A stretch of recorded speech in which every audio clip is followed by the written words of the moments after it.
नमस्कार और the deep dive में आपका स्वागत है। आज हम बात करने वाले हैं नाटक लिखने की कला पर।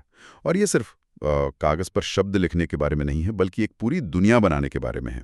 एक ऐसी दुनिया जो कागज़ से उतरकर आपकी आंखों के सामने मंच पर सांस लेती है। हमारे पास एक अकादमिक स्रोत है जो इस कला की बारीकियों में उतरता है। तो आज हमारी कोशिश ये समझने की है कि कविता, कहानी या उपन्यास से नाटक इतना अलग क्यों है। ऐसा क्या है इसमें? मशहूर मराठी नाटककार विजय तेंदुलकर ने एक बार कहा था कि नाटक का माध्यम खून में उतर जाना चाहिए। तो चलिए आज इसी कला के इसकी आत्मा में उतरने की कोशिश करते हैं और पता लगाते हैं कि एक अच्छा दमदार नाटक लिखने के लिए क्या क्या जरूरी है। तो सबसे पहले यहीं से शुरू करते हैं, नाटक को क्या चीज़ खास बनाती है। उपन्यास आप अकेले में पढ़ते हैं, कविता महसूस करते हैं, लेकिन नाटक नाटक देखा जाता है। बिल्कुल। स्रोत कहता है कि इसकी पहली और सबसे बड़ी पहचान यही है कि ये साहित्य होने के साथ साथ एक दृश्य काव्य है। सुनने में बड़ा भारी शब्द लगता है, पर इसका मतलब सीधा सा है। ये सिर्फ पढ़ने या सुनने के लिए नहीं, बल्कि देखे जाने के लिए लिखा जाता है। बिल्कुल। और ये इतना मामूली फर्क नहीं है जितना लगता है। सोचिए, एक कहानी या उपन्यास जब लिख दिया जाता है तो वो अपने आप में पूरा होता है। लेखक आपको सब कुछ बताता है, किरदार क्या सोच रहा है, मौसम कैसा है, कमरे में क्या महक आ रही है। लेकिन नाटक का जो लिखित रूप होता है, जिसे हम स्क्रिप्ट कहते हैं, वो असल में एक अधूरा दस्तावेज है। वो तो बस एक नक्शा है, एक रेसिपी की सामग्री की लिस्ट की तरह। हाँ, बहुत अच्छा उदाहरण है। मतलब असली पकवान तो तब बनता है जब निर्देशक, अभिनेता, लाइट डिजाइनर सब मिलकर उस नक्शे पर एक शहर बनाते हैं। ठीक वही। जब वो स्क्रिप्ट मंच पर पहुंचती है, जब अभिनेता उन शब्दों में अपनी सांसें भरते हैं, जब निर्देशक उसे अपनी नज़र से देखता है, तब जाकर वो कलाकृति पूरी होती है। इसीलिए इसे दृश्य काव्य कहते हैं। ये नज़रों से देखी जाने वाली कविता है। जो पन्ने पर सपाट लग रहा था, वो मंच पर त्रिआयामी मतलब 3D हो जाता है। ये सिर्फ शब्दों का खेल नहीं, ये स्पेस और समय का भी खेल है। और जैसे ही आपने समय की बात की, मेरे दिमाग में नाटक की सबसे बड़ी चुनौती आ गई। समय का बंधन। हाँ बिल्कुल, समय का बंधन, जिसका जिक्र स्रोत में भी है। उपन्यास आप महीनों तक पढ़ सकते हैं, जब मर्जी उठा लिया, जब मर्जी रख दिया। लेकिन नाटक के साथ ये सुविधा नहीं है। उसे 2 या 3 घंटे की एक तय समय सीमा में शुरू होकर खत्म होना ही है। ये तो लेखक के हाथ बांधने जैसा हुआ है ना। हाँ, एक तरह से ये एक रचनात्मक कैद है, और इस कैद का असर नाटक की हर चीज पर पड़ता है। पहली बात तो ये कि नाटक की कहानी चाहे हजारों साल पुरानी हो या भविष्य की, उसे दर्शकों के सामने अभी यानी वर्तमान में ही घटित होना होता है। अच्छा। इसीलिए नाटक के मंच निर्देश, जिन्हें स्टेज डायरेक्शंस कहते हैं, हमेशा वर्तमान काल में लिखे जाते हैं। राजा प्रवेश करता है, ना कि राजा ने प्रवेश किया, क्योंकि दर्शकों के लिए वो घटना उसी पल पहली बार हो रही है। क्या ये दर्शकों के अटेंशन स्पैन, मतलब उनकी ध्यान देने की क्षमता की वजह से है कि भाई लोग एक जगह पर कितनी देर टिककर बैठ सकते हैं, या इसकी कोई और गहरी वजह है? देखिए, दोनों बातें हैं। ध्यान देने की क्षमता तो एक व्यवहारिक कारण है ही, लेकिन इसकी एक कलात्मक वजह भी है। समय का ये बंधन लेखक को फालतू की चीजें हटाने पर मजबूर करता है। उसे कहानी के सिर्फ सबसे जरूरी, सबसे नाटकीय हिस्सों को चुनना पड़ता है। एक उपन्यासकार के पास 10 पन्ने होते हैं ये बताने के लिए कि एक किरदार कितना दुखी है, लेकिन एक नाटककार को वही दुख एक संवाद या एक खामोशी के जरिए दिखाना होता है। सही बात है। और मजे की बात यह है कि ये कोई नई समस्या नहीं है। भरत मुनि के नाट्यशास्त्र में, जो हजारों साल पहले लिखा गया था, उसमें भी ये उम्मीद की गई थी कि नाटक के हर अंक की अवधि कम से कम 48 मिनट की हो। 48 मिनट, वाह! तो समय का ये अनुशासन हमेशा से इस कला का हिस्सा रहा है। तो समय का ये बंधन नाटककार के हाथ एक तरह से बांध भी देता है और उसे मजबूत भी बनाता है। उसे कम में ज्यादा कहना सिखाता है। ऐसे में उसका सबसे बड़ा हथियार क्या है? शब्द। और स्रोत कहता है कि ये शब्द ही नाटक का शरीर है। हमारे नाट्य शास्त्र में उन्हें नाटक का शरीर कहा गया है। ये कितनी शक्तिशाली बात है। बहुत शक्तिशाली। और नाटक के शब्द किसी उपन्यास के शब्दों से बहुत अलग होते हैं। उपन्यास के शब्द वर्णनात्मक हो सकते हैं, वो माहौल बताते हैं, लेकिन नाटक के शब्द वो क्रियात्मक यानी एक्शन ओरिएंटेड होने चाहिए। उनमें कुछ करने, कुछ होने की ताकत होनी चाहिए। दृश्य बनाने की क्षमता। बिल्कुल, उनमें दृश्य बनाने की क्षमता होनी चाहिए। एक उपन्यासकार लिख सकता है, कमरे में तनाव का माहौल था, लेकिन नाटककार को ये लिखने की इजाजत नहीं है। उसे अपने किरदारों के मुंह से ऐसे संवाद कहलवाने होंगे कि दर्शकों को वो तनाव महसूस हो, वो उसे अपनी आंखों से देखें। यहाँ पर स्रोत एक बहुत ही दिलचस्प बात कहता है, जो शायद एक अच्छे और एक साधारण नाटक के बीच का फर्क तय करती है। वो ये कि एक अच्छा नाटक वो है जो लिखे या बोले गए शब्दों से कहीं ज्यादा वो ध्वनित करता है जो लिखा या बोला नहीं जा रहा है। ये तो पहेली जैसी बात हो गई। इसी को अंग्रेजी में सबटेक्स्ट कहते हैं, यानी शब्दों के पीछे छिपे हुए असली मतलब। सोचिए, जब कोई दोस्त आपसे पूछता है सब ठीक है, और आप एक पल रुककर बिना उसकी आंखों में देखे कहते हैं हाँ सब ठीक है। उस एक पल के ठहराव और उस सपाट जवाब में उपन्यास के 10 पन्ने छिपे हो सकते हैं। मंच पर यही खामोशी, यही अनकहापन तूफान खड़ा कर देता है। ये एक आइसबर्ग की तरह है, आपको सिर्फ 10% शब्द सुनाई देते हैं, बाकी 90% भावनाएं और इरादे सतह के नीचे छिपे होते हैं जिन्हें दर्शक महसूस करते हैं। वाह, मतलब असली नाटक तो खामोशी में खेला जा रहा है। मुझे एक नाटक याद आ रहा है जो मैंने देखा था, जिसमें एक पति पत्नी में झगड़ा हो रहा था और पति ने सिर्फ एक गिलास पानी उठाकर मेज पर जोर से रख दिया।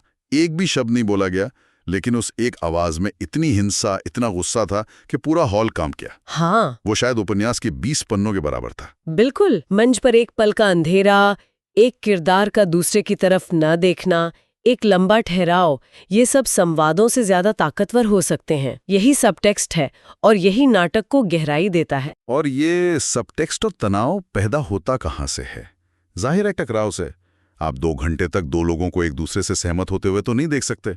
एक नाटक को जो चीज जिंदा रखती है वो है टकराव, और स्रोत कहता है कि नाटक की मूल प्रकृति ही टकराव है। हाँ, और इसी वजह से स्रोत में एक बहुत सशक्त बात कही गई है कि रंगमंच प्रतिरोध का सबसे सशक्त माध्यम है। अच्छा। इसका मतलब है कि ये यथास्थिति को, यानी स्टेटस को जस का तस स्वीकार नहीं करता। ये सवाल पूछता है। इसमें हमेशा एक असंतोष, एक छटपटाहट और अस्वीकार का भाव मौजूद रहता है, क्योंकि कोई भी संवेदनशील इंसान अपने आसपास की दुनिया से 100% खुश नहीं हो सकता, और यही असंतोष, यही बेचैनी नाटक की ऊर्जा बनती है। लेकिन क्या इसका मतलब ये है कि एक सकारात्मक या खुशी देने वाला नाटक कभी भी महान नहीं हो सकता? क्या सिर्फ असंतोष और प्रतिरोध ही एक सशक्त नाटक की पहचान है? मतलब क्या कॉमेडी में वो गहराई नहीं हो सकती? ये बहुत अच्छा सवाल है। देखिए, यहाँ प्रतिरोध का मतलब सिर्फ राजनीतिक या सामाजिक विरोध नहीं है। प्रतिरोध किसी भी चीज का हो सकता है, एक दकियानूसी विचार का, एक सामाजिक नियम का, या इंसान की अपनी अंदरूनी कमजोरियों का। एक अच्छी कॉमेडी भी किसी न किसी चीज पर हंसते हंसते सवाल उठाती है, वो भी यथास्थिति को चुनौती देती है। फर्क सिर्फ तरीके का है। इसीलिए स्रोत कहता है कि जिस नाटक में असंतोष, छटपटाहट, प्रतिरोध और अस्वीकार जैसे तत्व जितने ज्यादा होते हैं, वो उतना ही गहरा और मजबूत होता है। आप अंधा युग या तुगलक जैसे नाटक देखिए, वे सत्ता और नैतिकता पर कितने तीखे सवाल करते हैं। और स्रोत में एक और मजेदार बात लिखी है कि आधुनिक नाटककारों को राम की जगह रावण और कृष्ण की जगह कंस जैसे किरदार ज्यादा खींचते हैं। ये तो बड़ी अजीब बात है। अजीब नहीं, बहुत स्वाभाविक है। ऐसा इसलिए क्योंकि राम या कृष्ण जैसे स्थापित किरदारों में अच्छाई तय है, लेकिन रावण या कंस जैसे किरदारों में बहुत सारी जटिलताएं हैं, बहुत सारे अंतद्वंद्व हैं। वो क्यों बुरे बने, उनके अंदर भी क्या कोई अच्छाई थी, उनमें टकराव की संभावनाएं बहुत ज्यादा हैं। अच्छा। वे सपाट अच्छे या बुरे नहीं हैं, उनमें कई परतें हैं, और यही परतें एक नाटककार को अपनी बात कहने के लिए एक बड़ा कैनवस देती हैं। ड्रामा हमेशा ग्रे एरिया में होता है, ब्लैक या व्हाइट में नहीं। सही बात है। सही बात है। अब आते हैं चरित्रों पर। ये सारे टकराव, ये सारा सबटेक्स्ट, इसे मंच पर लेकर तो किरदार ही आते हैं। स्रोत इस बात पर जोर देता है कि नाटक के चरित्र सपाट, सतही या टाइप्ड नहीं होने चाहिए। ये टाइप्ड से क्या मतलब है? टाइप्ड मतलब एक ही खांचे में फिट होने वाले किरदार, जैसे हमेशा गुस्सा करने वाला पिता, या सिर्फ कॉमेडी करने वाला दोस्त, या बेचारी हमेशा रोने वाली माँ। असली जिंदगी के लोग ऐसे नहीं होते। जो पिता गुस्सा करता है वो किसी पल में बहुत नरम भी हो सकता है। जो दोस्त हंसाता है उसके अंदर भी दुख हो सकता है।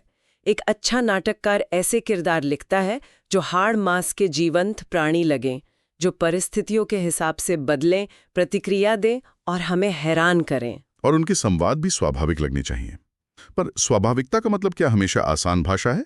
क्योंकि हमने जयशंकर प्रसाद जैसे नाटककारों को भी पढ़ा है जिनकी भाषा बहुत मुश्किल संस्कृत जैसी होती है, फिर भी उनके नाटक प्रभावशाली हैं। बिल्कुल, यहाँ स्वाभाविकता का मतलब भाषा के आसान या मुश्किल होने से नहीं है। इसका मतलब है कि क्या वो संवाद उस किरदार और उस स्थिति के लिए सही लग रहा है। अच्छा। एक राजा अगर मजदूर की भाषा बोलेगा तो वो अस्वाभाविक लगेगा, और एक अनपढ़ गांव वाला अगर दर्शन शास्त्र पर भाषण देगा तो वो भी बनावटी लगेगा। भाषा चाहे मोहन राकेश के नाटकों की तरह रोजमर्रा की हो या प्रसाद जी की तरह काव्यात्मक, अगर वो चरित्र और स्थिति के हिसाब से सच्ची लगती है तो वो दर्शकों तक पहुंच ही जाती है। तो अब हमारे पास कहानी है, जीवंत किरदार हैं और दमदार संवाद हैं। अब नाटककार को इन सब को एक ढांचे में, एक संरचना में ढालना होता है। स्रोत बताता है कि आज के नाटककार के पास इसके लिए विकल्पों की कोई कमी नहीं है। ये एक तरह से एक टूल बॉक्स जैसा है। बिल्कुल, एक बहुत बड़ा टूल बॉक्स है। एक तरफ संस्कृत नाटकों का शास्त्रीय ढांचा है जो अपने नियमों और संरचना में बहुत पक्का है।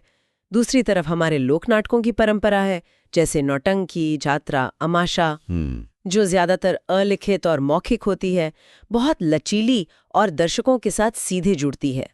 फिर पारसी थिएटर का अपना एक अंदाज था जो शेरो शायरी, जोरदार संगीत और मेलोड्रामा पर चलता था। और फिर पश्चिमी प्रभाव भी आया। हाँ, फिर इब्सन जैसे नाटककारों से प्रभावित यथार्थवादी नाटक आए, यानी वो नाटक जो हमारी असल जिंदगी की तरह दिखने और महसूस होने की कोशिश करते हैं, जिसमें कोई शेरो शायरी नहीं बल्कि रोजमर्रा की बातचीत होती है।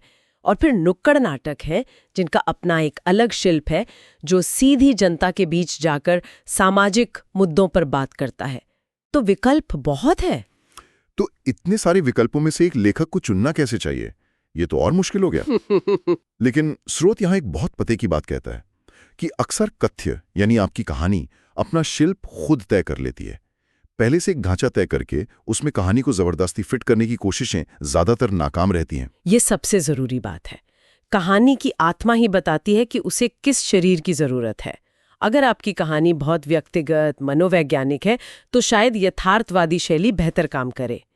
अगर आपको एक बड़ी ऐतिहासिक गाथा कहनी है तो शायद पारसी थिएटर के तत्व काम आ जाएं।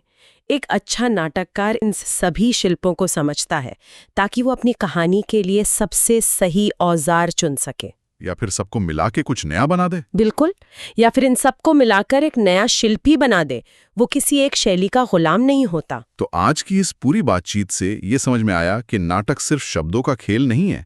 ये समय, खामोशी, टकराव, संरचना और जिंदा किरदारों का एक ऐसा संगम है जो हर बार मंच पर एक नया जादू पैदा करता है। ये एक ऐसी कला है जो सिर्फ कही नहीं जाती बल्कि आपकी आंखों के सामने जी जाती है, महसूस की जाती है। और अंत में एक सवाल छोड़कर जाते हैं। स्रोत में कहा गया है कि रंगमंच प्रतिरोध का सबसे सशक्त माध्यम है। सोचने वाली बात यह है कि आज के डिजिटल दौर में जहां हर किसी का ध्यान 15 सेकंड की रील्स और फटाफट कंटेंट पर है, क्या मंच पर 2-3 घंटे तक खेला जाने वाला नाटक अब भी विरोध जताने का, सवाल उठाने का सबसे ताकतवर जरिया हो सकता है? या समय के साथ इसकी भूमिका बदल गई है और प्रतिरोध की आवाज अब किसी और माध्यम पर ज्यादा बुलंद है? इस पर विचार जरूर कीजिएगा।